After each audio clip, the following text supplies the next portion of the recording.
So what the first thing we do is we go ahead and create basically a frame like this that is going to hold the bottom and the sides up.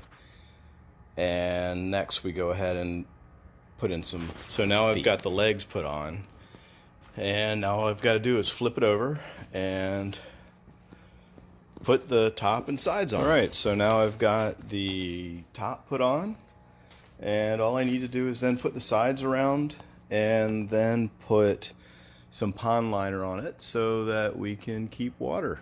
Alright, so now we've got the sides on so that we can then put pond liner all in here, staple it around so that this will hold water. Okay, I've got the pond liner in, so you can see how that's all nice and stapled down, and now I've got myself a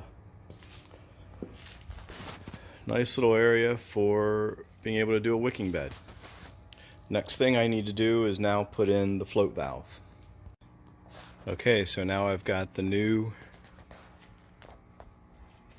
thing in the garden, and you can see we've got this shut-off valve. You can see it's flowing. Once it gets to a certain depth, it'll stop.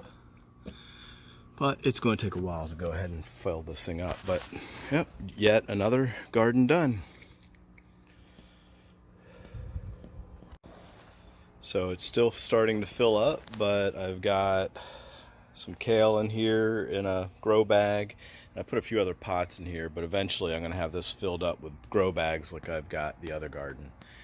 And it's still going to fill. It'll take it a while because it's all gravity fed from the water catchment that's over there.